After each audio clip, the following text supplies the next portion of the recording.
8வது பக்கத்தை படிச்சா இந்த பரிணாம சித்தாந்தத்தை புரிந்து கொண்டு 8வது பக்கத்தை நாம் எப்படி எதிர்க்கிறோம், அதாவது நூற்றாண்டுகளாக, அதாவது 8வது பக்கம். திருலோகச்சந்தர் இருக்கீங்களா? ஆ, திருலோக இருக்குங்கய்யா. எங்க மூஞ்சி காணோம். இதோ வேலைக்கு ரெடி ஆயிட்டு இருக்கேன். அப்படியே கேட்டுட்டே இருக்கலாம் அப்படின்னு. சரி சரி.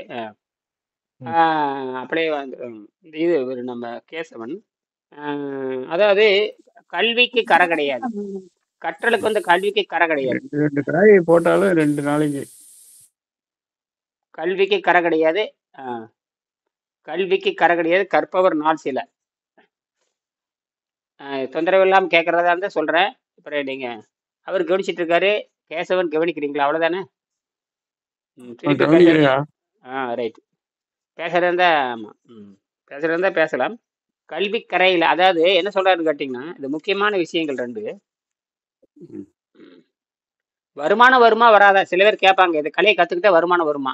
முதல் கேள்வியே எல்லாரும் வருமானம் வருமா அப்படி எல்லாரும் கேட்பாங்க. இல்லை, இப்போ வருமானம் வர ஆரம்பிச்சிடு. எப்போ ஆரம்பிக்கணும்னா, நீ மருத்துவனா மாறினா வருமானம் மாறும், நீ மருத்துவனா மாறி வாழ்ந்து காட்டினா வருமானம் வரும். முதல்ல நீ மருத்துவனா மாறி நல்லட்டு விவாதம் பண்ணி அறிவில் தெளிவாகி அறிவில் வலிமை பெறணும். அறிவில் என்ன பண்ணணும்? வலிமையாகணும். ஆகாரத்தை நிறுத்தி பழகணும். முதல் உடம்பை கழுவி பழகணும். நடுநிலை தேகம் பெற்றுச்சுன்னா நீ எதற்கு விவாதம் பண்ணலாம். ஏன்னா எப்போ எதிர்க்க முடியும்னா, நீ நோயற்ற வாழ்ந்து காட்டணும். நீ நிரூபிக்கணும், உங்கள் வீட்டில் நிரூபிக்கணும், வீட்டில் நிரூபிக்கணும், சராசரி வேலை செஞ்சு காட்டணும், எல்லாமே பண்ணி பார்த்துருக்கணும், எல்லாம் சுய சோதனை பண்ணி பார்த்துருக்கணும், ஆசிரியரோட ஒப்புதல் இருக்கணும், ஆசிரியர் மேற்பார்வையில் இருக்கணும். நான் வந்து வெங்கடேசனோட நான் பழகிட்டு இருக்கேன், வெங்கடோட பேசணும் பண்ண எல்லாம் நானே பண்ணிட்டு எல்லாம் பண்ணிட்டேன். அவர் எதுவுமே எனக்கு கட்டாயப்படுத்த முடியல, எல்லாம் கரெக்ட் பண்ணி நான் பல முறை ஆய்வு பண்ணி அதுக்கப்புறம் நான் 25 வருஷம் நிறைய பேர் சொல்லி கொடுத்து எல்லாம் கரெக்ட் பண்ணியாச்சு. சரியா? எல்லாமே அவர் எழுதி கொடுத்துட்டு போயிட்டாரு. நம்ம அதை பார்த்து காப்பி அடிக்க வேண்டியது ஒன்றுமே பாக்கி இல்லை, எல்லாத்தையும் எழுதிட்டாரு. மெய் அறிவியல் என்ன இருக்குது, அறிவியல் என்ன இருக்குது, அவர் சொந்த ஆராய்ச்சி எல்லாம் பண்ணிட்டாரு. அப்போ சிஸ்டமேட்டிக்காக கொண்டு போலின்னா நம்ம என்ன பண்ண முடியாது, இதை வளர்த்தெடுக்க முடியாது. ஏனதானே இது செய்ய முடியாது, இயற்கை மருத்துவம் மாதிரி செஞ்சுட்டு இருக்க முடியாது. நீ போனால் வந்த சுத்தமாச்சு, இது இந்த கதையெல்லாம் இங்கே கிடையாது. சரிங்களா?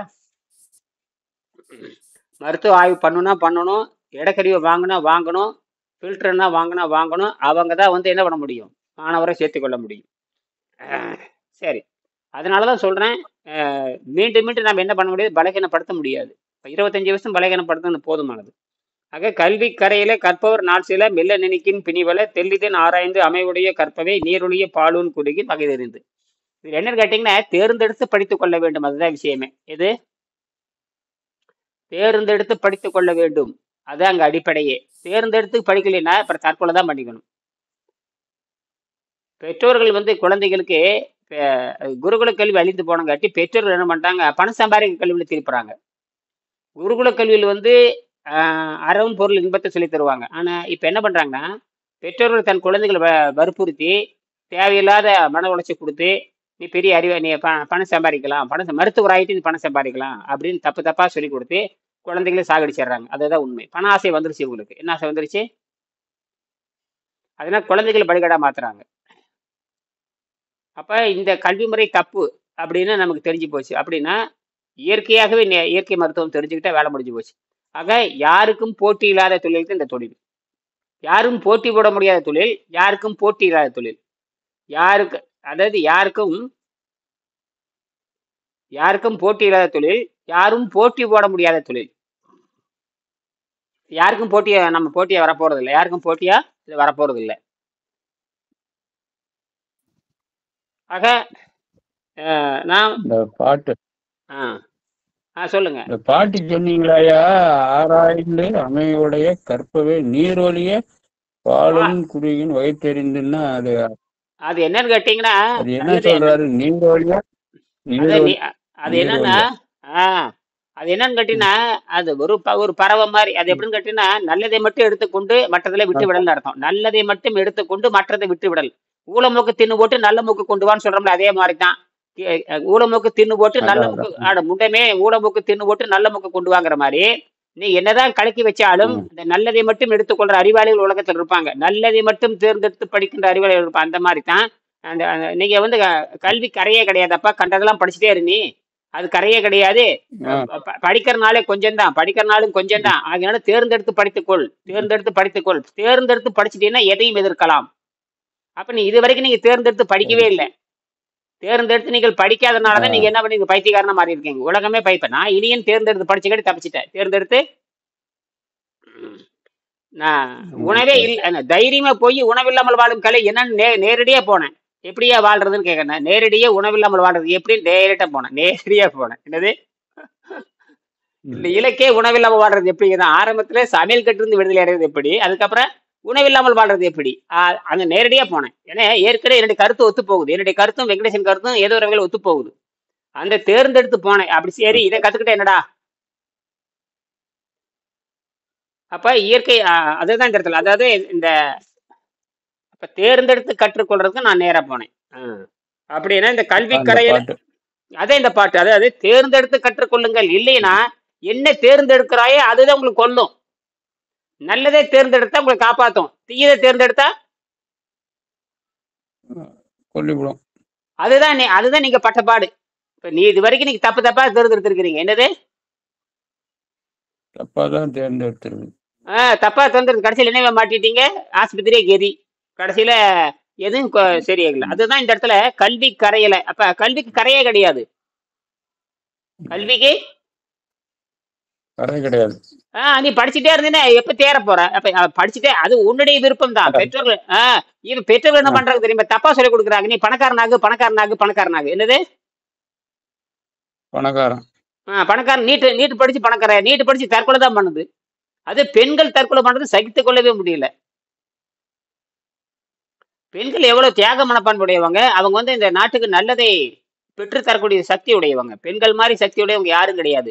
ஒரு குழந்தையை பெற்று தருகின்ற சக்தி பெண்களுக்கு மட்டும்தான் உண்டு, மற்ற எவனுக்கும் கிடையாது. அவ்வளவு ஒரு சக்தி, அவங்களுடைய வலிமை. தவறா பெண்களை தவறா சொல்லி கொடுத்து அவங்களை பெண்களை இழிவுபடுத்துற மாதிரி தான் இருக்குது. எவ்வளவு சர்வ வளமை படைத்த, அது சக்தினே பேர் வச்சான் தமிழ்ல. பெண்களுக்கு சக்தின்னு பேர் வச்சான். என்னது சக்தியின் வடிவன் பெண்கள்னா. சக்தி. சக்தினே பேரு, எனர்ஜினே பேர் அதுக்கு. தெரிஞ்சே தெரியாமல சக்தின்னு சொல்றோம்ல, பெண்ணை பார்த்து சக்தியின் வடிவம் தானே சொல்றான். சத்தியம் சிவம். ஆமா. எப்படி அப்படின்னா சர்வ வல்லமை படைத்த, நீதான் தப்பா புரிஞ்சுக்கிட்டீங்க. அப்ப அவங்க நினைச்சாங்கன்னா என்ன வேணா பண்ண முடியும். பெண்கள் நினைத்தால் எதுவும் பண்ண முடியும். இந்த பூமியை நல்லதும் ஆக்க முடியும், சுடுகாடு ஆக்க முடியும். அவ்வளவு சர்வ வல்லமை அவங்ககிட்ட இருக்கு. அதனாலதான் இயற்கை தெளிவா இருக்கு. அதனால திருவள்ளுவர் வந்து பெண்களுக்கு மிகப்பெரிய பொறுமை உண்டு, சகிப்புத்தன்மை உண்டு, திறமை உண்டு, வலிமை உண்டு, தனியா பெண்களுக்கு ஒரு அதிகாரமே போட்டார். வரைவின் தவறான ஒடுக்கமுடைய ஆண்களுக்கும் பெண்களுக்கும் ஒரு தலைப்பு போட்டாரு. உயர்நிலையில் இருக்கிற தவ வலிமையில், முன்னேற்றத்தில், அறிவியல், ஒழுக்கத்தில், பண்பத்தில் சிறந்த பெண்களுக்கும் தனி ஒரு தலைப்பு போட்டார். திருவள்ளுவர் ஒண்ணு கூட விட்டு வைக்கல. வரவே இல்லாத வரவின் மகளிர், அந்த ஒழுக்கமற்ற பெண்கள் உலகம் பூரா பரவி இருக்காங்க. அந்த ஒழுக்கமற்ற பெண்களுக்குன்னு ஒழுக்கமற்ற பெண்களுக்குன்னு தனியா ஒரு தலைப்பு போட்டாரு. அதாவது மேன்மை பெருமைங்க பேரே பெருமைன்னு பேர் வச்சாரு. என்னது பெருமை. தலைப்பே பெருமை. தலைப்பே என்னது, பெண்ணின் பெருமை. அதுக்கு அழகா எழுதியிருப்பாரு. அதாவது அது என்ன சொல்றாருன்னு கேட்டீங்கன்னா, ஒருமை போல், அதாவது என்ன சொல்றாருன்னா, ஒருமை அது வேற. ஒருமை மகளிரே இல்ல ஒருமை மகளிரே போல பெருமைன்றாரு. ஒருமை மகளிரே போல பெருமை தன்னைத்தான் ஒளியின் உண்டு எழுதுவாரு. ஒருமை மகளிரே போல பெருமை. ஒருமைன்னு உறுதித்தன்மை உடைய, சிங்குலாரிட்டி, ஹெவி, ஸ்ட்ராங். அதாவது எப்படின்னா விண்வெளி எப்படி தோன்றுச்சுன்னு விஞ்ஞானிகள் சொல்றாங்க. விண்வெளி எப்படி தோன்றியது என்று சொன்னால் அது ஒற்றை புள்ளியிலிருந்து தோன்றியது. என்னது ஒற்றை புள்ளி. ஆமா, கற்பனை பண்ண முடியாத எடை. அது என்ன எடைன்னு கேட்டீங்கன்னா, ஒரு ஸ்பூன் இருக்கு இல்லையா, ஒரு ஸ்பூன்ல ஒரே ஒரு புள்ளி வச்சிருவோம். ஆனா அது வந்து பல லட்சம் கோடி கோடி கோடி கோடி கோடி டன். நம்ப முடியுதா? யாரும் நம்ப மாட்டாங்க. அதுதான் அது. அதாவது ஒரு ஸ்பூனு, இந்த ஒரு ஸ்பூன்ல ஒரு ஓரத்துல சின்ன ஒரு கொசு மாதிரி, ஒரு கடுகு மாதிரி, ஒரு ஸ்பூன்ல கடுகு வைக்கிறான். அந்த கடுகு என்ன எடைன்னு கேட்டீங்கன்னா 1000 வருஷத்துக்கு, எத்தனை வருஷத்துக்கு, 1000 வருஷத்துக்கு, 1000 வருஷத்துக்கு வினாடிக்கு 100 தடவை டன் டன் டன் டன் சொல்லிட்டு, டன்னு 1000 கிலோ. அந்த மாதிரி 1000 வருஷத்துக்கு ஒரு வினாடிக்கு 100 தடவை சொல்லிட்டே போனா எத்தனை டன் வரும்? சொல்ல முடியாது. அதுதான் அந்த ஒற்றை புள்ளியினுடைய எடை. முடியாது. அதுதான் அந்த ஒற்றை புள்ளியினுடைய எடை. அதுதான் அது வந்து ம். ஒற்றை அந்த மாதிரி பெண்கள் சர்வ வலிமை படித்தவர்கள்னு எழுதுறாரு அது. ஏன்னா எங்க போய் முடிக்கிறார். அதாவது ஒருமை மகளிர், அந்த ஒருமைனா சிங்குலாரிட்டின்னு அர்த்தம். ஒருமை திருவள்ளுவர் சொல்லுவாரு முதல் குறள்லயே பாத்தீங்கன்னா ஆதி பகவன் சொல்லுவாரு. என்னது? அது அகர முதல எழுத்து எல்லாம் ஆதி பகவன் முதற்றே உலகுற, ஆதி பகவன் முதற்றே உலகுன்னு சொல்றாருல. அந்த ஆதி கூட்டல் பகவு அந்த ஆதி பகவு என்று சொன்னால் இந்த பிரபஞ்சத்தினுடைய, அதாவது பிக் பேங், பிரபஞ்சத்துக்கு கூட விட்டலாம், பிக் பேங் தான் நம்மளுடைய பிரபஞ்சம். கிட்டத்தட்ட 1370 கோடி ஆண்டு ஆச்சுங்கிறான். அந்த அந்த 1330 எழுஆண்டுல அது இருக்கணும். அதுல வந்து பார்த்தீங்கன்னா ஒரே ஒரு புள்ளி தான் தொடங்குது, முதல் தொடக்க புள்ளி. அந்த புள்ளி தான் வந்து பல லட்சம் கோடி கோடி கோடி கோடி கோடி கோடி done done done done done எடை உள்ளது. அது அப்படியே விரிஞ்சு வெப்பத்தையும் கொடுக்குது, எல்லா அண்டங்களையும் உடைக்கு. அந்த ஒரே புள்ளி பல அண்டங்களை உருவாக்கிட்டே போயிட்டே இருக்கு. அப்பனா அது எத்தனை எடை இருக்கும்? அந்த ஒருமை. ஒருமைனா உறுதிப்பாடுன்னு அர்த்தம். ஒருமைனா ஒற்றை புள்ளின்னு அர்த்தம். கூர்மையான நோக்குடையவங்கன்னு அர்த்தம். ஒருமை மகளிரே போல பெருமைன்னு எழுதுறாரு. ஒருமை மகளிரே போல பெருமை தன்னைத்தான் கொண்டு ஒழுகின் உண்டு. ஆண்களை பார்த்து சொல்றாரு, அதே ஒருமையாக உறுதியா இருக்கிற பெண்களை பார்த்து ஒழுங்கா நடந்துக்க எழுதுறாரு. என்னது? பல்ல இடிச்சிட்டு போயிடாதரா மவனே, ஏமாத்தலாம் நினைச்சிடாத அப்படின்னு எழுதுறாரு. இது நான் சொல்லல, வள்ளுவர் எழுதியிருக்கார் பெருமைங்கிற அதிகாரத்தில். அப்ப இப்படியெல்லாம் சர்வ வல்லமை பெற்ற பெண். அதனாலதான் பெண்களுக்கும் இந்த தூய்மை செய்கின்ற அதிகாரம் உண்டு. பெண்கள் தூய்மை அடையணும் அப்படிங்கிறத விஷயமே. ஆண்கள் தூய்மை அடைவது போல பெண்களும் தூய்மை அடைந்து மேல்நிலை செல்ல வேண்டும். அதனாலதான் தமிழ்நாடு உலகத்திலே வந்து அதிக பெண்பாற் புலவர் உள்ளது தமிழ்நாடு தான். சங்க இலக்கியத்தில் பார்த்தீங்கன்னா 43 44 பெண்பாற் புலவர்கள் உண்டாங்க, பெண்பாற் புலவர்கள். சரி, நான் சுருக்க சொல்லி முடிச்சிடுறேன். ஆக இந்த இடத்துல சொல்லுவாரு, நான் ஏன் எதிர்க்க துணிந்தேன். எதை எதிர்க்க துணிந்தேன்? மருத்துவத்தை ஏன் எதிர்க்க துணிந்தேன்? மருத்துவம்னா உலகத்துல எல்லாம் தான் மருத்துவம். மருந்து எந்த வகையில கொடுத்தாலும் அது மருத்துவம் தான். மருந்து எந்த வகையில கொடுத்தாலும், உணவே மருந்துங்கிறப்ப நீ அதையும் சிபாரிசு பண்ற. நீ தேங்காய் பழம் சிறந்ததுன்னு ஏன் நிரூபிக்கல? தேங்காய் பழம் சிறந்ததுன்னு சொன்னா எல்லாத்துக்கும் ஒத்து போகணும் இல்ல? இப்ப பிச்சைக்காரன் எங்க போவான்? பிச்சைக்காரங்க சொரினை வந்து, நான் கேட்கறேன், பிச்சைக்காரங்க சொரினை வந்துட்டு எந்த கடைக்கு போவான்? தேங்காய் வந்து தேங்காய் திருச்சியில 60 ரூபாய்க்கு ஒரு தேங்காய், திருச்சியில 60 ரூபா ஒரு தேங்காய், திருச்சியில 60 ரூபா. ஒரு வாழைப்பழம் சீப்பு வந்து 30 ரூபா. என்ன எங்கேயா போவேன்? அவன் பிச்சைக்காரன் என்னையே பண்ணுவான்? காலை வேலைக்கு ஒரு தேங்காய் வாழைப்பழம் தேவை 100 ரூபா. சரி, அவன் பிச்சை எடுக்கிறது 15 ரூபா. அவனுக்கு எப்படி குஷ்டோட அவனுக்கு எப்படி தீரும்? அப்ப காலையில ஒரு தேங்காய் பழம், மத்தியானம் ஒரு தேங்காய் பழம், ராத்திரி ஒரு தேங்காய் பழம், 300 ரூபா 400 ரூபா வேணும். அப்ப 12,000 ரூபாய் திருடணும் அவன். வாங்குற சம்பளமே 10,000 15,000. ஒரு பியூன் வேலைக்கு போனீங்கன்னா 350க்கு மேல கிடைக்க மாட்டான். இவன் எப்படி நோயை குணமாக்குவான்? எங்கேயாவது லாஜிக் வருதான்னு பாருங்க. எங்கேயாவது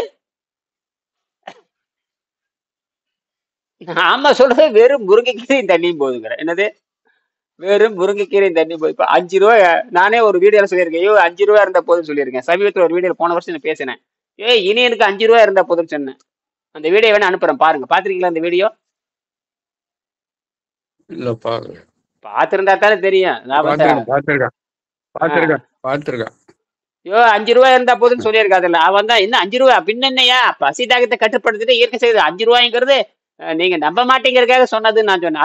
அது சொன்னேன், நீங்க நம்ப மாட்டேங்கிறதுக்காக 5 ரூபான்னு சொன்னேன் அப்படின்னு. அங்கதான் அதுதான். ஆக என்னை கேட்கக்கூடிய முதல் கேள்வி, இதை சொல்லி முடிக்க போறேன். என்னை கேட்கக்கூடிய முதல் கேள்வி, மருத்துவ உலகம்னா எல்லாமே தான். இயற்கை மருத்துவ உலகம், மருந்து மாத்திரை உலகம், அப்புறம் நீங்க ஆயுர்வேத அங்கப்பஞ்சர் உலகம், அப்புறம் பிசியோதெரப்பி உலகம், என்னென்ன மருந்து மாத்திரை ஆயில் யாரு சிபாரிசு பண்ணாலும் மருந்து தான். அது வெளி மருந்தா இருந்தாலும் சரி. அப்புறம் சொல்லுங்க, மரணடியில கொடுக்குற பாருங்க. அவங்களுக்கு இப்போ அவங்க பேரு நல்லமுத்து. அவங்க 29 வருஷமா ஆயின்மெண்ட் போட்டிருக்காங்க. இந்த 5 நாள் ஆயின்மெண்ட்டே போடலையாமா. நம்ப முடியுதா உங்களால? வெளிமருந்து நல்லா போன்னு பூசி இருக்கிறாங்க. வெளி பூசுன்னு பூசிருக்காங்க. கேசவன் பூசுற மாதிரி பூசி இருக்காங்க. ஒண்ணு நல்லா. அப்ப நம்ம என்ன புரிஞ்சுக்கணும்னா, வெளியேயும் மருந்து பூச தேவையில்ல, உள்ளேயும் மருந்து எடுக்க தேவையில்ல. அதுதான் நம்ம சொல்றோம். அதைத்தான் சொல்ற. சவுக்கடி எல்லாத்துக்கும் சவுக்கடி. பிசியோதெரபிக்கும் அதான் சவுக்கடி, இன்டர்னல் உள்ள கொடுக்கறதுக்கு அதான் சவுக்கடி. நீ உள்ளே குடிச்சால பிரச்சனை, வெளியே குடிச்சது தீரலையா, தெரிஞ்சு போச்சு. இப்ப பார்த்தா பாடிய நியூட்ரல் பண்றதுக்கு என்ன வேணுமோ அந்த வேலை மட்டும் நீ செய், மிச்சதெல்லாம் அதுவே பாத்துக்கும். அதே அவ்வளவுதான். பார்த்துக்க, அதான் விஷயமே. இத அதாவது அதுதான் உனக்கு மருந்து, அதுதான் உனக்கு சாப்பாடு, அதுதான் உனக்கு நியூட்ரலும் பண்ணும் பாடி. வேற எந்த பேச்சுக்கும் இங்க இடமே கிடையாது. இடமே கிடையாது. காலையில கூட அந்த அம்மாட்ட சொன்னேன், நீங்க வேணும்னா பாலுஞ்சோறு சாப்பிட்டுங்க, உன்னை யாரும் கட்டுப்படுத்த போறதுன்னு சொல்லிட்டேன். பாலுங்கிறது அசைவம், சோறுங்கிறது சைவம், ரெண்டையும் கணக்கேடி யார் உன்னை வேண்டாங்கிறான்னு சொல்லிட்டேன். அப்படிதான் நம்ம சொன்னேன். நல்ல முத்து. ஆமா ஐயா, அப்படிதான் சொன்னீங்க. ஆமா, இது நான் என்ன இருக்குது கொஞ்சம் என்ன? அந்த பால் தயிர்ல ஒரு 10 வருஷம் ஆச்சுங்க. இட்லி தோசை எல்லாம் விடங்காட்டி கொஞ்சம் இந்த அளவுக்கு பரவாயில்ல. நானு அது அது இருக்குடா. அது நான் என்ன சொல்றேன்னா, அது வேணும்னா தின்னு பா. சொன்னீங்க. ஆமா, இதனால நீ பத்தியம் பட்டினி சொல்றாங்க, போடா வேணா பத்தியம் கிடையாது, பத்தியம் கிடையாது சொல்ல வேண்டியதுனா பத்தியமே இல்லைங்கிற, பட்டினிங்கிற. வேணும்னா சாப்பிட்டுட்டு கழுவி, வேணும்னா சாப்பிட்டுட்டு கழுவி கொள்ளுங்கள், அதுதான் விஷயமே. உங்களை யாரு நான் கூட போன வாரம் சரி காஃபி குடிச்சு ஒரு கிட்டத்தட்ட 1 வருஷம் ஆச்சு. காஃபி குடிக்கலான்னு ஃபர்ஸ்ட் டைம் குடிச்சேன் 1 வருஷம் கழிச்சு. வாய் ஃபுல்லா கசப்பு, அன்னைக்கு ஃபுல்லா வாய் ஃபுல்லா கசப்பு. நார்மலா காஃபி குடிச்சா எனக்கு கசப்பாவே தெரியாது.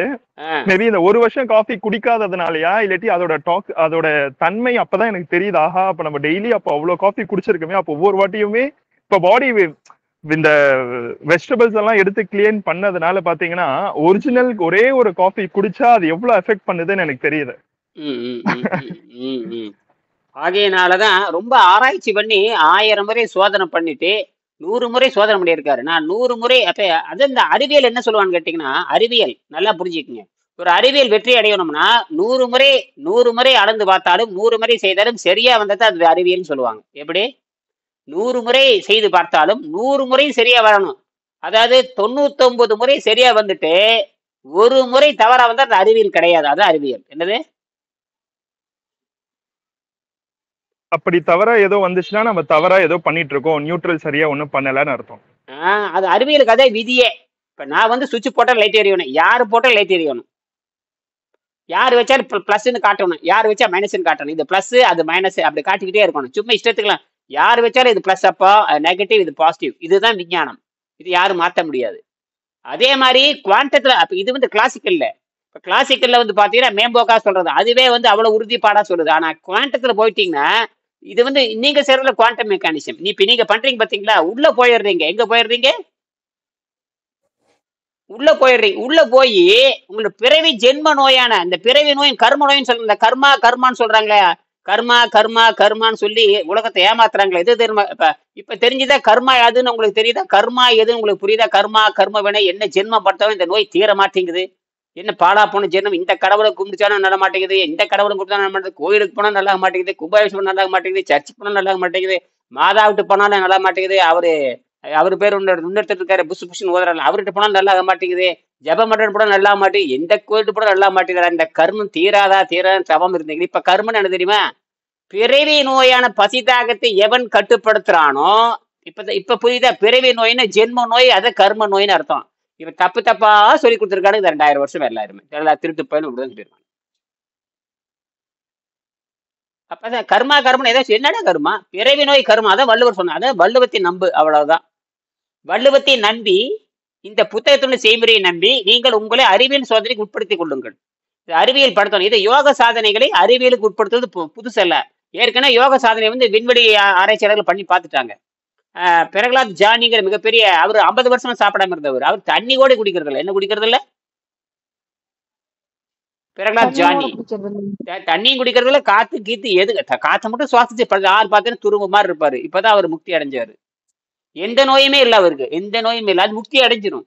ஆச்சரியமா இருக்கு. அது கூட்டிட்டு போயிடும். அதுக்குன்னு ஒரு தெய்வம் இருக்குது. எனக்கு அதெல்லாம் நான் முக்தி அடையும் போது அதெல்லாம் தெரியும். நான் எழுதி வைக்கிறதுக்குள்ள அது கூட்டிட்டு போயிடும். இந்த சுடுகாடு உங்களுக்கு தெரியுமான்னு கேட்ட செத்தாத்தானே சுடுகாடு தெரியுங்கிற மாதிரி. ஆக இந்த முக்தியை பத்தி சொல்லலாமே தவிர போராத்தான் எழுத முடியாதுங்க. அது மாதிரி எனக்கு பிரச்சனையே அதுதான். இப்ப வள்ளலார் ஆசைப்பட்டிருப்பாரு, எழுத முடியலையே. நீ திருப்பி எழுதுனதை ஒத்துக்க மாட்டாங்க. அவர் போறதுனால விண்டவர் கண்டதில்லை, ஏன்னா கண்டவர் விண்டதில்லைன்னு ஏதோ ஒரு சொல்லுவாங்க. அது மாதிரிதான். ஆமா, அதே மாதிரிதான். அவங்க கரெக்டா சொல்லிட்டே இருப்பாங்க. போறப்ப மட்டும் எப்படி போனேன் என்னன்னு எழுத முடியாது. அதுதான் அங்க பிரச்சனையே. ஏன்னா ஏன் அப்படின்னா ஒருத்தர் சொல்ற மாதிரி இங்க நடக்காது. அதுதான் இங்க விஷயமே. ஆச்சரியம் என்னன்னு கேட்டீங்கன்னா, இந்த யோகத்தினுடைய சாதனை என்பது ஒவ்வொருவருக்கும் வேறுபடும். என்னது? ஒவ்வொருவருக்கும் வேறுபடும். அதனாலதான் எழுதவே முடியாது. இப்ப வள்ளலார் வழி சரின்னு சொல்ல முடியாது. அது கரெக்ட். அவருக்கு அது சரி. அவருக்கு அது சரி. சரி சரிங்க. இப்ப நமக்கு என்னுடைய கைராக எனக்கு சரி, உங்க கைராக உங்களுக்கு சரி, அவ்வளவுதான். ஏன்ப்பா உங்க மாதிரி நான் பாக்குறதுக்கு உருவத்துல ஆண் மாதிரி தெரியும், நீங்க பெண் மாதிரி தெரியுறீங்க. ஆனா உங்க கைராக வேற, எங்க கைராக வேற, உங்க குழந்தையோட கைராக வேற, உங்க மகளோட கைராக வேற, அப்படித்தானே? ஆமாங்கய்யா ஆமாங்கய்யா. அப்ப அப்ப உங்க அனுபவம் வேற, இன்னொருத்தர் அனுபவம் வேற, அவ்வளவுதான்.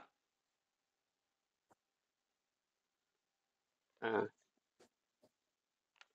சரி. அப்படின்னா அப்படின்னா வெற்றி பெற்றார். அடுத்தது ஒரு செய்தி சொல்ல போறேன். என்னன்னா,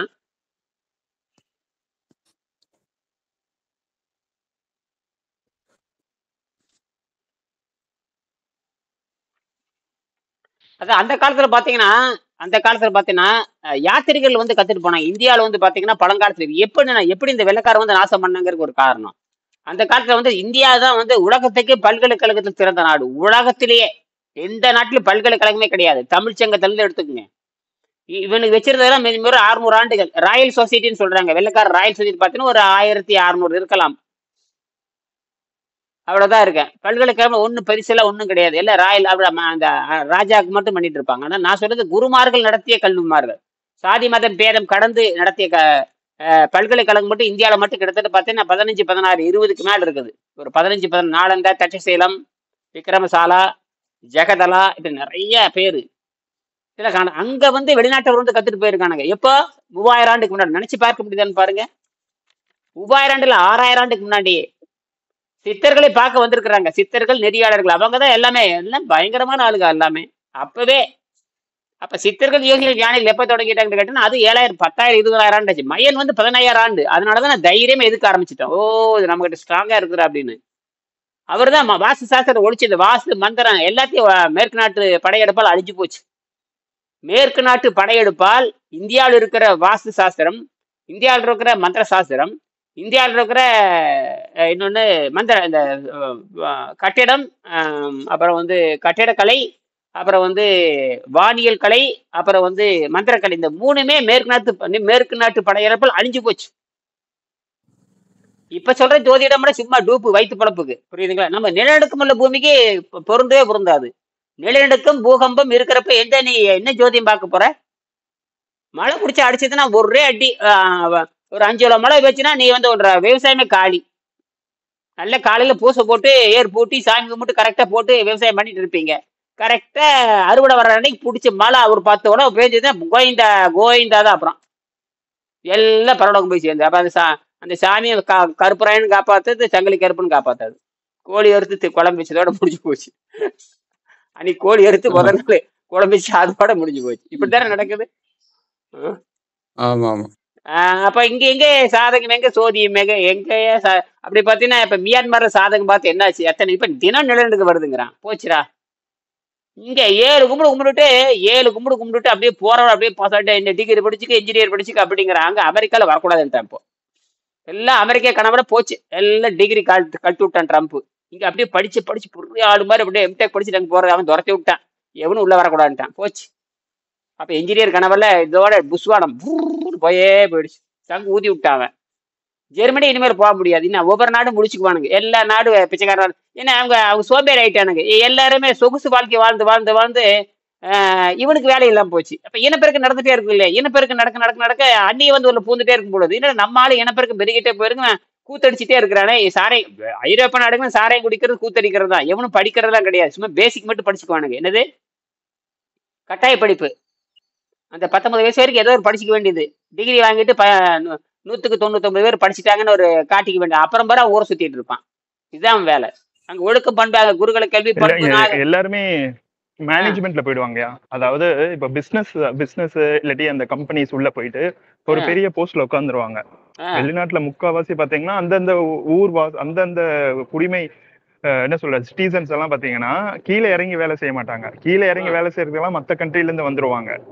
அந்த பெரிய பெரிய போஸ்ட்ல கம்பெனில உட்காந்து சீட்ல உட்காந்து வேலை செய்யறதெல்லாம் அந்த நாட்டு வாசிகளா இருப்பாங்க. ம் ம் எல்லா ம் இடத்துல அப்படிதான் நடக்குது. ம் சோ அது இங்க இருந்து வெளியே போறாங்க பாத்தீங்களா, அவங்க ம் மட்டும் தான் போய் உழைக்கணும். இல்ல மக்கள் தொகை பெருக பெருக அவன் எத்தனை பேத்துக்கு வேலை கொடுக்கும்? எனக்கு ஒரு பொறுப்புன்னா வந்து ஒரு 15 30 வருஷம் வரைக்கும் இருக்கிறான். எத்தனை பேத்துக்கு நீங்க வேலை கொடுப்பீங்க அங்க? சாத்தியமே இல்ல. நம்ம நாட்டுல மக்கள் தொகை பெருகிறோம், அவனும் மக்கள் தொகை பெறுதா இல்லையா? அதாவது கணக்கு போட்டு பார்த்தீங்கன்னா, அரசனுடைய மக்கள் தொகைக்கு கிட்டத்தட்ட 2.5 விழுக்காடு அரசு ஊழியரா இருக்க முடியும். 2.5 விழுக்காடு தான் மக்கள் தொகையில் 2.5 விழுக்காடு அல்லது 3 விழுக்காடு தான் அரசு ஊழியராக இருக்க முடியும். அதுக்கு சம்பளம் கொடுத்த நாடு நாசமா போயிடும். என்னது? சம்பளமே 100 அரசாங்கத்துக்கு 100 ரூபா வந்துச்சுன்னா, அரசாங்கத்துக்கு 100 ரூபா வந்துன்னா 65 விழுக்காடு சம்பளத்திலே போயிருதுங்கோய். இதுல போயிருது. சம்பளத்திலே போயிருங்க. சம்பளத்துல. அப்புறம் அந்த நாடு நாசமா போக என்ன ஒண்ணு? அவன் மீறி மீறி பண்ண அரசு ஊழியர்கள் பார்த்தீங்கன்னா ஒரு 20 லட்சம் பேர் இருப்பாங்க. 20 லட்சம் ஒரு 30 லட்சம் பேர் இருப்பாங்க. இங்க தமிழ்நாட்டுல 8 கோடி பேர் இருக்காங்க.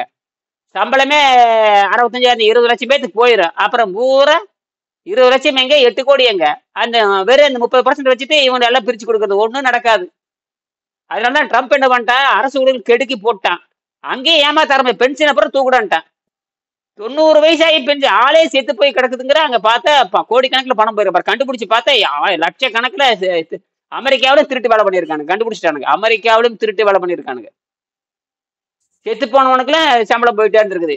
பொய்யே சொல்லியிருக்கானுங்க. இப்பதாங்க அப்ப அமெரிக்காவிலும் திருடர்கள் வந்துட்டான்னு தெரிஞ்சு போச்சு. அப்புறம் பார்த்து எல்லாமே திருடர்களும் தெரிஞ்சு போச்சு. சொல்ல போனா மனிதன் தான், பார்க்க போனா திருடன் தான். இப்படிதான். ஆக ஒழுக்கம் என்பது இல்லைன்னு தெரிஞ்சு போச்சு. ஆக ஒழுக்கம் விழுப்பம் தரலான், ஒழுக்கம் உயிரினும் ஓம்பப்படும் என்று புரிந்து கொண்டு இந்த எதிர்க்க துணிந்தோணும்னா நாம வந்து சக்தியை புரிஞ்சுக்கணும். புலன்களை வெல்ல வேணும்.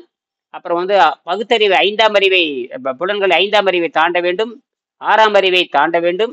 7ஆம் அறிவுங்கிற அண்டவெளியோடு தொடர்பு வைத்துக் கொண்டு அன்னப்பாதையை விட்டு விட்டு பொறுமையாக தூய்மை செய்து நடுநிலை பெற்ற தேகம் வந்ததுக்கு அப்புறம் நீங்கள் விரும்பிய உணவை சாப்பிட்டு சைவமோ அசைவமோ அதை பற்றி பிரச்சனை இல்லை, அதை சாப்பிட்டுட்டு மீண்டும் சுத்தம் பண்ணி நடுநிலை தேகத்தோடு இருந்து கொண்டு எப்பொழுதுமே நீரை மருந்து, எந்த அளவுக்கு நீரை மருந்து இருக்கிறீங்களோ அந்த அளவுக்கு உங்களுக்கு உடம்பு டாக்டராக இருக்கும்.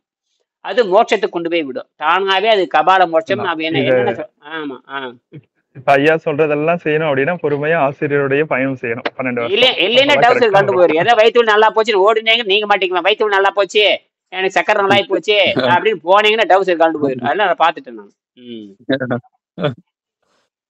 ஒழுங்கா இருந்தீங்கன்னா சொல்லி கொடுப்பேன். இல்லைன்னா பாட்டு நீங்க சொன்ன பாட்டுக்கு முன்னால பக்கம்யா ஒரு மகாலிங்கம் எழுதியிருக்காரு. ஆமா ஆமா ஆமா. அதுல ஒரு பாட்டு வருது, பெருந்தாகம் எடுத்தாலும் பெயர்த்து நீர் இருந்தோம்னா அது என்னயா? அருமையான பாட்டு. பெருந்தாகம் எடுத்துனும் பெயர்த்து நீர் அருந்தோம்ங்கிறாரு. அதாவது பெயர்த்துனா நிறைய அர்த்தம். பெருந்தாக வந்தாலும் சிறந்த அளவு தான் சாப்பிடுவோம். பெரிய தாகம் எடுத்தா நீங்க ஒண்ணு வேண்டாம், வெயில்ல நல்லா சுத்தி போட்டு வந்து உட்கார்ந்துட்டு ஒரு 5 நிமிஷம் கழிச்சு 1/2 டம்ளர் தண்ணி குடிச்சா போதும், அத்தனை அடங்கி போயிரு. நீங்க 1.5 லிட்டர் தண்ணி குடிக்கணும்னு அவசியமே கிடையாது. 2 பாட்டில் குடிப்பான். நான் வெயில்ல வந்தேன்னு. அது தப்பு. ஒண்ணு அமைதியா உட்காந்துருவணும். பேசாம அமைதியா சூடு அடங்கி, நானும் அப்படித்தான் எங்க போனாலும் சூடு அடங்கி அமைதியா உட்காந்துருவேன். அந்த குளிர்ச்சி ஆனதுக்கு அப்புறம் அதை ரெக்கவரி பண்ண ஆரம்பிச்சு. நீங்க முதல்ல அமைதி கொடுக்கறது இல்ல, தேவையில்லாம அப்படியே குடிச்சாலும் 1/2 மணி நேரம் சுவைன்னு ஒண்ணுக்கு போயிடும். அந்த தேவையான தண்ணி அதை எடுத்துக்கிறது இல்ல. நீ 1.5 லிட்டர் குடிச்சாலுமே கர்ன்னு ஒண்ணுக்கா போயிடும். அப்புறம் அதுக்கு ஒண்ணு கடிக்க ஓடிட்டு இருக்கணும். நீ ஒழுங்கா அதுதான் அந்த பெருந்தாகம் எடுத்துடணும். அப்ப நீ என்ன பண்ற, பெருந்தாகம் எடுத்துடும் பெயர்த்து நீர் அருந்தோம்னா நிறைய தண்ணி குடிக்க மாட்டோம்டா அப்படிங்கிற. டிவைட் பண்ணி குடிக்கணும் அப்படின்னு அர்த்தம். பெயர்த்து அப்படின்னா டிவிஷன் அர்த்தம் இல்லைங்க? பெயர்த்து நிறைய பேர்த்து எடுக்கிறத நிறைய குடிக்கிறதுன்னு அர்த்தம். பெயர்த்து எடுத்தான் நிறைய குடிக்கிறதுன்னு அர்த்தம். அதான் குடிக்க வேணாங்கிறாரு. பெயர்த்து குடிக்காத, குறைவா குடி. அதுக்கு பேர் குறைவா சாப்பிடுன்னு தான் அர்த்தம். குறைவா குடின்னு தான் அர்த்தம். குடிக்கணும். நீர் அருந்தோம். பெயர்த்து நீர். பெருந்தாகம் எடுத்துன்னு பெயர்த்து மாதர் தம்மை மாத இந்த மருவோம் எழுதியிருப்பாரு. நல்லா இருக்கு, நல்லா இருக்கு. அந்த இருக்கு, அதெல்லாம் புரிஞ்சுக்கணும். சரியா? அந்த முத பக்கமே அற்புதமான பாட்டு இது. இந்த முன்னாடியே டாக்டர் மகாலிங்கம் வள்ளலார் மேல தீவிர காதலுடையவர் தானே. அவர் தானே அந்த நிறைய பண்ணியிருக்காரு.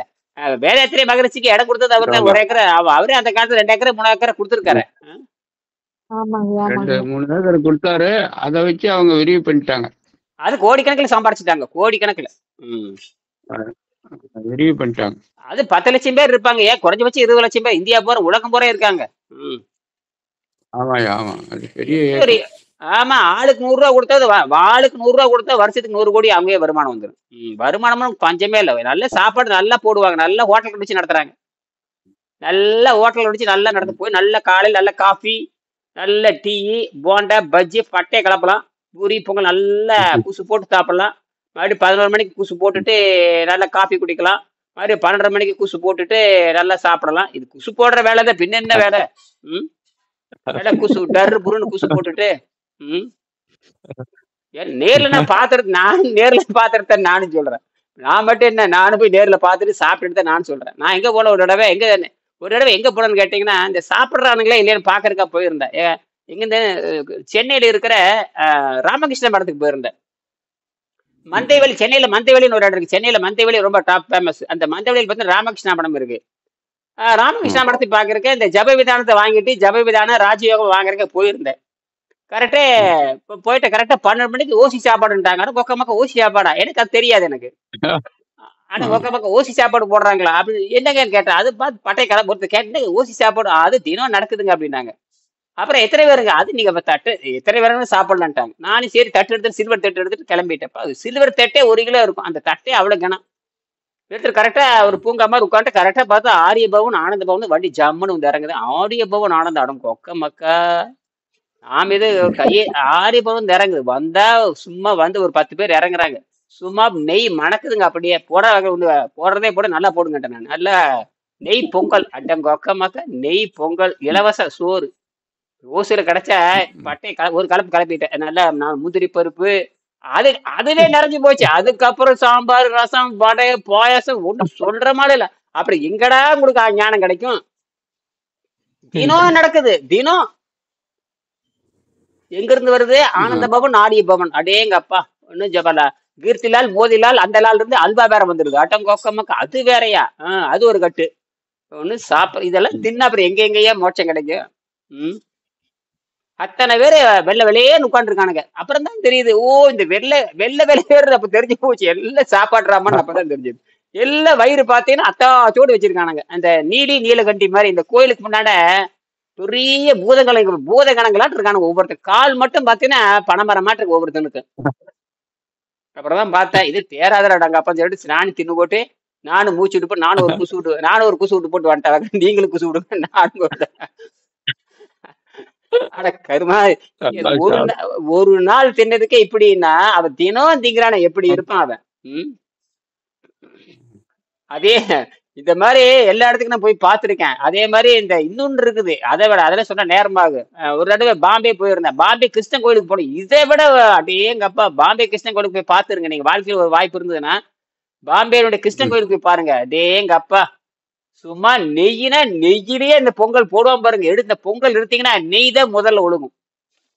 பொங்கல்னாலும் பொங்கல் எல்லாம் மொட்டை போட்டுருப்பானுங்க. எல்லா பசங்களும் பாத்தீங்கன்னா எல்லாம் 22 வயசு இருக்கேன். வெறும் மேல பறிச்ச வெள்ளை வெளியேன்னு இருப்பானுங்க. எல்லாத்துக்கும் வாரி போடுறானுங்க. பொங்கல்லாம் பொங்கல். ஒவ்வொரு நாளைக்கு ஒவ்வொரு பணக்கார அனுப்பிச்சுடுறான். ஒவ்வொரு நாளைக்கு ஒரு பணக்காரன் கேட்டா அரோராம ஹரகிருஷ்ண இயக்கம். அப்படியே எங்க அப்பா சொல்ற மாதிரி இல்ல. கிருஷ்ணன் சொல்லவே வேணும். அவன் ஏற்கனவே வெண்ணெய் திங்கிறவன். அப்புறம் வெண்ணெய் திங்கிறவனுக்கு வெண்ணெய் தானே போடணும். அது நெய்யிலே போடுறானுங்கப்பா. நானே நண்பர் ஒரு இடம் போயிருந்தான். அந்த சக்கரை பொங்கல் சாப்பிட்டாவே ஒரு வாரத்துக்கு பசிக்காதுங்க. அவ்வளோ சக்கரை பொங்கல். ஒரு சக்கரை பொங்கல் சாப்பிட்டீங்கன்னா ஒரு தொன்னை அது சுட அப்படியே நெய்யாத்தான் இருக்குது. அப்படியே அவ்வளவு திராட்சை எங்க இருந்தா வாங்கி வருவான்னு தெரியும். அடே நாங்க அப்பா அது ஒரு பொங்கலே 100 ரூபா ஒரு மாதிரி தெரியுது. ஒரு பொங்கல், இந்த திராட்சை, கிஸ்மிஸ், முந்திரி ஒன்னும் சொல்ற மாதிரி இல்லை. நான் பார்த்தேன், ஐயா சென்னையில இருந்து வந்திருக்கான், ரயில் ஏறி வந்திருக்கிறோம். இந்த மாதிரி பொங்கல் வாழ்க்கையில் சாப்பிட்டுருக்கவே முடியாது. இவ்வளவு பொங்கலப்பா. முந்திரி மட்டும் எடுத்தா முந்திரி வந்துட்டே இருக்கு, திராட்சை வந்துட்டே இருக்கு. சாமி இதெல்லாம் எத்தனை கோடி செலவாகிறது ஒரு நாளைக்கு? ஒரு நாள் தினாங்க அது. அப்புறம் தான் சொன்னேன், சரி இது தேராதரா சாமி அப்படின்ட்டு. அதெல்லாம் நான் சொல்ல ஒரு 15-20 வருஷம் இருக்கும். அப்ப போய் பார்த்தது அதெல்லாம். அதனால இதெல்லாம் ரைட்டு. நம்ம தின்னு பார்க்கறது பழகார பண்டங்கள். அதனாலதான் என்ன பண்ண, இந்த பக்தி மார்க்கத்துல இந்த வைணவ மார்க்கத்துல பாத்தீங்கன்னா சொல்லி முடிச்சுக்கிறேன். வைணவ மார்க்கத்துல இந்த அவன் நெய் சாப்பிட்றதுதான். வைணவ மார்க்கம்னா நெய் சாப்பிட்றதுதான். ஆனால் அவனுக்கு ஒரு பிரச்சனை வருகின்ற பொழுது அந்த யாரு வேற அர்ஜுனனுக்கு ஒரு பிரச்சனை வருகின்ற பொழுது நேர சைவ மார்க்கத்துக்கு போய் பார்க்கலாம். சைவத்துல போய் தான் அந்த வேண்டி நின்று சிவன்கிட்ட தவத்தை பசி தாகத்தை கட்டுப்படுத்தி கொலை செய்யறதுக்காக ஒரு பெரிய ஆயுதம் வாங்க. அங்கேயும் இப்ப ராமன் வந்து பசி தாகத்தை கட்டுப்படுத்தி இந்திரஜித்தை கொலை செய்யறதுக்காக அந்த தவம் இருக்கிறான். இவன் என்ன பண்றான் தெரியுங்களா? யாரு? இந்த அர்ஜுனன் கொலை செய்யறதுக்காக யாரை கொலை செய்ய யாரையோ கொலை செய்யறதுக்காக பாசுபத அஸ்திரம். அந்த பாசுபத அஸ்திரம் ஒரு பெரிய அஸ்திரம், ராக்கெட் மாதிரி, அது போட்டா அத்தனை பேர் செத்து போயிடுவான். அதை வாங்கறதுக்கு நேர சிவன்கிட்ட போய் தவம் இருக்கிறான். இப்ப நீங்க மாபல்லபுரம் போனீங்கன்னா, மகாபலிபுரம் போனீங்கன்னா அந்த அர்ஜுன தபசு நீங்க பாக்கலாம். அப்பதான் கண்டுபிடிச்சாங்க. அந்த காலத்துல எல்லாருமே வந்து எதனா ஒரு வரம் வாங்கினோமா தவத்துக்கு போயிடுவாங்க. பசி தாகத்தை கட்டுப்படுது. பசி அந்த தவம்னாவே நேரடி இப்படி சொல்லுங்க, பசி தாகத்தை கட்டுப்படுத்துதுன்னு சொல்லுங்க. இந்த தவம் சொல்லாதீங்க இனிமேல். பசி தாகத்தை கட்டுப்படுத்துவது தவம் அப்படி சொல்லுங்க. வெறும் தவம் சொன்னா யாருக்கும் புரியாது. சாமி, அந்த வேர்ல்டு இஸ்கான் தலைவர் இருக்காரு இல்லையா? ஆமா ஆமா ஆமா ஆமா ஆமா. வேர்ல்டு அவர் வந்து இப்போ மதுரையில வந்து மீட்டிங் வந்திருந்தாரு. அவர் தான் ஒரு 4000 பேர் மீட்டிங் போட்டிருந்தாங்க. அதுல பாத்தீங்கன்னாக்க அவர் வீல் சேர்ல வர்றாரு, உடம்பு பூரா வயரா இருக்குது, உடம்பு பேச கூட முடியல, அவருக்கு பெரலிக்கு அட்டாக் வந்திருக்கு போல் இருக்கு. ஆனா அப்படி இருந்து அவர் அந்த இதோட வர்றாரு, அவ்வளவு உடம்பு பூரா வயரா இருக்குது. பிளட் டயாலிசிஸ் பண்ணிட்டே இருக்காங்களா அவருக்கு, வந்துட்டே இருக்கிறாரு. ஏங்க பகவத்கீதையில 2வது அத்தியாயம் அவன் பேசுறானுங்களே, பகவத்கீதை 2வது அத்தியாயம் 59 பாடல்ல விசயா வினிவர்த்தன்தே நிரகரா சித்தேகினா ரசவர்ஷம் ரசோபர்ஷிய பரம துருஷ்டுவா நிவர்த்ததேங்கிறான். ஆகாரத்தை நிராகரின்னு சொல்லியிருக்கான, ஏன்டா நீ செய்யற? பகவத்கீதையிலே சொல்லியிருக்கான், நீ சொல்லக்கூடிய கடவுளே சொல்லியிருக்கான், நீ நம்புற கடவுளே 2வது அத்தியாயம் 59 பாடல்ல ஆகாரத்தை நிராகரித்து விடு, சுவையும் நிராகரித்து விட்டால் மட்டும்தான் என்னை வந்து மோட்சத்துக்கு பாட முடியுங்கிறான். நீ மோட்சத்துக்கு எங்க போற? நீ ஆஸ்பத்திரிக்கு நம்பரும் கிறிஸ்டன் எதுக்கு நான் கேட்கறேன்? ஆஸ்பத்திரி போறவனுக்கு கிறிஸ்டன் எதற்குன்னு கேட்கறேன். கிறிஸ்டனோ நீ நம்புற கடவுளோ ஏதோ இருந்துட்டு நீ ஆஸ்பத்திரிக்கு போயிட்ட, கடைசியில அவன் அவனை காப்பாத்திட்டு இருக்கிறான். அவன் தான் டேட் கொடுத்துருக்கான். யாரு டேட் கொடுத்துருக்கா? டாக்டர் தான் டேட் கொடுத்துருக்கான். மவனே நாளைக்கு வரலன்னு நீ செத்து போயிருவான். மவனே நாளைக்கு நீ டயாலிசிஸ் வரல நீ கோயந்தாடான்ருவான். அவன் டாக்டருக்கு பயப்பட்டு இருக்கிற, கிறிஸ்டனுக்கு பயப்படல. யாருக்கு டாக்டருக்கு பயந்துட்டு இருக்கிறான். அப்ப போச்சு, அவனுடைய தவம் போச்சு, அவனுடைய எல்லாம் போச்சு. இது இந்த மாதிரி தாங்க எல்லாமே. என்னங்க பண்றது? பாவம். இது வந்து இப்ப ஏற்பட்ட தவறு இல்லைங்க, இதெல்லாம் ஆதியில் ஏற்பட்ட தவறு. சரிங்களா? அதனால யோசனை பண்ணுங்க, மறுபடி சிந்திங்க, மறுபடி இரவு 8 மணிக்கு பேசுவோம். நன்றி.